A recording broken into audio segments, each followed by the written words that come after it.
बारंबार मन में विचार कर सती जी ने सीता जी का रूप धारण किया और उस मार्ग की ओर चल पड़ी जिससे नरभूप रामचंद्र जी आ रहे थे।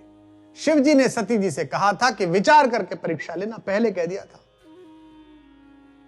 और सती जी को विचार करने पर भी युक्ति नहीं सूझी, जगदम्बा को युक्ति नहीं सूझी। पुनि पुनि हृदय विचार, बहुत बार विचार किया और तब जाकर क्या किया, धरी सीता कर रूप। बार बार सोचने के बाद भी ये विचार मिला।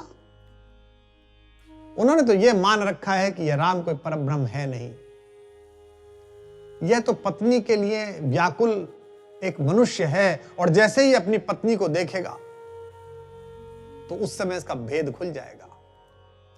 अतएव इसके सामने इसकी पत्नी का वेश बनाकर जाऊंगी तो अत्यंत प्रसन्न हो जाएगा और इस प्रकार परीक्षा भी हो जाएगी।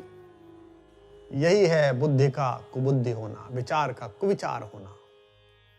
यहां पर हम सबके समझने योग्य यह है कि यदि शिव जैसे ज्ञानी की बात, पति की बात, सती जैसी पतिव्रता स्त्री भी न माने तो उसका विचार भी कुविचार हो सकता है।